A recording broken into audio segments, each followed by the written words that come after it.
Security forces ने बन्नू cantonment पर दहशत गर्दों का हमला नाकाम बना दिया है। ISPR के मुताबिक सिक्योरिटी फोर्सेस की कार्रवाई में तमाम 10 दहशतगर्द मारे गए हैं।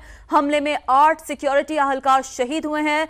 दहशतगर्दों ने बारूद से भरी गाड़ी छावनी की दीवार से टकराई। खुदकुश हमले में बन्नू कैंटोनमेंट की दीवार का एक हिस्सा मिसमार भी हुआ है। इंतहाई अहम खबर आपको दे रहे हैं कि सिक्योरिटी फोर्सेस ने बन्नू कैंटोनमेंट पर दहशतगर्दों का हमला नाकाम बना दिया।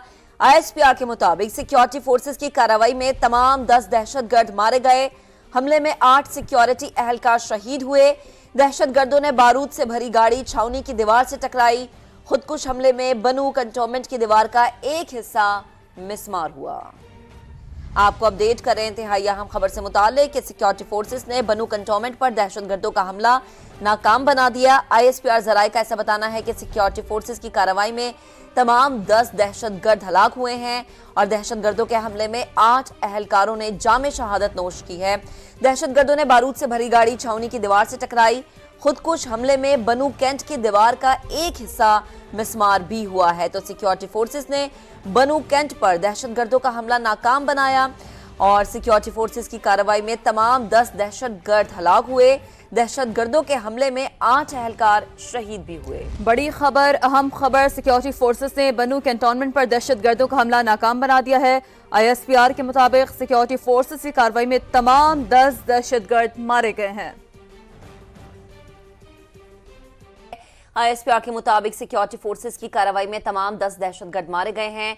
हमले में 8 सिक्योरिटी अहलकार शहीद हुए हैं। दहशतगर्दों ने बारूद से भरी गाड़ी छावनी की दीवार से टकराई। खुदकुश हमले में बन्नू कैंटोनमेंट की दीवार का एक हिस्सा मिसमार हुआ है। बात करते हैं ब्रिगेडियर रिटायर्ड हारिस नवाज साहब ने हमें ज्वाइन किया है। हारिस नवाज साहब, पहले तो बहुत शुक्रिया आज समाअ को वक्त देने का। सर, ये हमला करने की कोशिश की गई है और हमले के नतीजे में 8 सिक्योरिटी अहलकार जो कि मादरे वतन पर कुर्बान हुए हैं, क्या कहेंगे?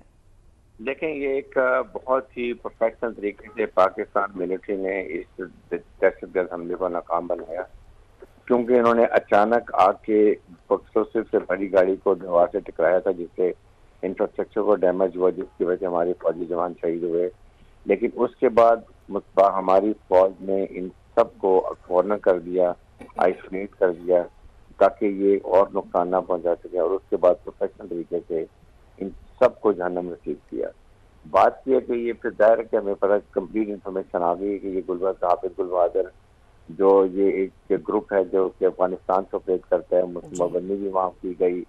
और इससे ये जाहिर होता है कि जिस तरह बार बार पाकिस्तान अफगान हुकूमत को कहता है कि आपकी सरजमीन इस्तेमाल होती है और आपने कमिटमेंट की थी तो एग्रीमेंट में कि आप किसी को अपनी सरजमीन दहशतगर्दी के खिलाफ इस्तेमाल नहीं करने देंगे, लेकिन ये उसको डिनाई करते हैं। यूनाइटेड नेशन की रिपोर्ट भी आ गई है, उसमें बड़ा क्लियर है कि तमाम ये अफगानिस्तान का एरिया जो है ये अमाजगा है, जहाँ पर टेररिस्ट ऑर्गेनाइजेशन ट्रेनिंग कर रही है और उनको तमाम सपोर्ट की जाती है और अफगान तालिबान को कुछ उनके खिलाफ ऑपरेशन नहीं करते हैं। ये इसलिए ये आज मुबारकबाद भी देनी चाहिए मुसल्लह अफवाज को, जिस तरीके से इन्होंने इस ऑपरेशन को नाकाम किया जो उनका हमला था। लेकिन बात ये कि अब हमें फैसला करना चाहिए पूरी कौम को कि हमने मुल्क की दहशतगर्दी ख़त्म करनी है। इसके लिए पूरी कौम को इकट्ठा मुत्तहिद होना पड़ेगा। तमाम पॉलिटिकल पार्टीज को अपने एजेंडा जो है वो ख़त्म करके जब मुल्क की सलामती की बात आती है वहाँ कॉम्प्रोमाइज़ नहीं करना चाहिए, और जब जमान होके as a nation we should fight this terrorism.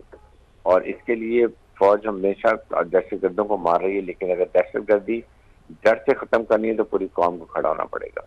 और अब आई थिंक वक्त आ गया कि हम अफगान तालिबान से जाके दो टोक बात करें और उनको ये वार्निंग कर दें कि अगर आइंदा आपकी सरजमीन किसी हमारे खिलाफ इस्तेमाल हुई तो हम तमाम हक रखते हैं कि आपके एरिया में जाके सर्जिकल स्ट्राइक करें और इनके TTP के BLA के training camps, command structure, ammunition dam को तबाह करें, ताकि इनकी सलाहियत जो है वो पाकिस्तान में ऑपरेट करने की खत्म कर दी जाए। सही, ठीक।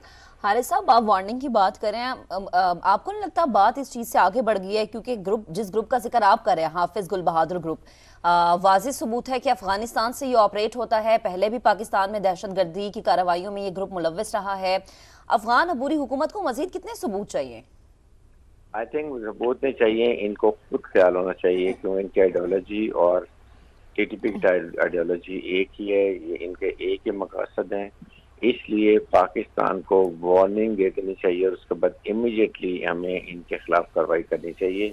पानी सर से गुजर चुका है। हम अपनी फौजियों की और अपने सिविलियन की, सिविल आर्म फोर्सेस की लाशें नहीं उठा सकते। Enough is enough. पाकिस्तान को अब बड़ा स्टर्न एक्शन लेना पड़ेगा और हमें ये अपने जितने एम्बेसडर्स हैं इस्लामाबाद में सबको बता देना चाहिए, अपने ओआईसी को बताना चाहिए और यूनाइटेड नेशन को जाके वहाँ पर एक रेजोल्यूशन पेश करना चाहिए।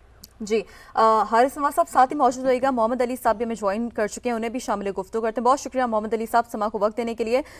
जैसे कि हारिस नवाज साहब भी यही गुफ्तगू फरमाए थे कि बहुत ज़रूरी है कि तमाम सियासी जमातें अब एक साथ बैठें और इस हवाले से एक जो हिकमत अमली है वो तय की जाए, जिसमें हमने देखा कि ऑपरेशन अज़्म इस्तेहकाम के हवाले से भी जो एक नैरेटिव है पार्टीज़ का वो सामने आया है। क्या समझते हैं कितना ज़रूरी है अब तमाम तर सियासी पार्टियों का बैठना और एक नैरेटिव पर ना सिर्फ उस पर उसे वाज़ेह करना बल्कि उस पर अमल करना? देखिए जी, 3 बातें मैं आपके सामने रखूंगा। पहली बात तो ये है कि जिस तरह हालिया जो एपेक्स कमेटी का इजलास हुआ नेशनल एक्शन प्लान के हवाले से, तो उसमें ये बात बिल्कुल वाज़ेह की गई और जो कि आज के अल्हम्दुलिल्लाह पाक अफवाज ने अपनी जानों की कुर्बानी दे के जिस हमले को दहशतगर्दों के नाकाम बनाया, वो इस बात का सबूत है कि पाक अफवाज जो हैं मुकम्मल तौर पर तैयार हैं और ये काबिलियत और सलाहियत रखती हैं कि वो दहशतगर्दों के हल हमले को नाकाम बनाएं। लेकिन दहशतगर्दी जो है उसके माशी, माशरती, समाजी और नजरियाती तौर पे खात्मे के लिए तमाम सिविलियन इदारे, तमाम अदलिया, तमाम सियासी जमातों को मिलकर ये काम करना होगा। ये काम तने तनहा फौज नहीं कर सकती। फौज दहशतगर्दों से तो लड़ सकती है, लेकिन दहशतगर्दी की नजरियाती सपोर्ट जो है वो हमारे उलमा को मिलके एक कंधे से कंधा मिला के तमाम मकातब फिक्र के लोगों को कायल करने के लिए जरूरी है कि ये इस्लाम के को जिस तरह ये बदनाम कर रहे हैं, मुहर्रम उल हराम के मुतबर्रक महीने में मुसलमान भाइयों के ऊपर दहशतगर्दी की कार्रवाई इस बात का सबूत है कि इन लोगों का इस्लाम से कोई दूर कभी वास्ता नहीं है। दूसरी बात यह कि हमारी अदलिया को उनकी भी ये जिम्मेदारी है कि कौमी सलामती के तकाज़ों को पूरा करते हुए जितने भी दहशतगर्द इस वक्त अदालती तहवील में हैं, कानून की कटहरे में हैं, उनके खिलाफ बाज़ाब्ता तौर पर बर वक्त कार्रवाई अमल में लाई जाए और उनको अपने अंजाम तक पहुंचाया जाए, ताकि न सिर्फ पाकिस्तानी कौम बल्कि आर्मी बरादरी का भी हमारी अदलिया के ऊपर एतमाद बहाल हो सके। और तीसरा रोल हमारी मीडिया का है कि हमारा मीडिया बिल्कुल भरपूर अंदाज में पाकिस्तान की फौज और लॉ इन्फोर्समेंट एजेंसीज और इंटेलिजेंस इदारों का सपोर्ट दे, ताकि हमारे दहशतगर्द हमारे अवाम को कंफ्यूज और गुमराह करने में कामयाब ना हो सके। ठीक है, बहुत शुक्रिया। मोहम्मद अली साहब हमारे साथ मौजूद थे और साथ हासिल साहब ब्रिगेडियर रिटायर्ड हारिस नवाज साहब का।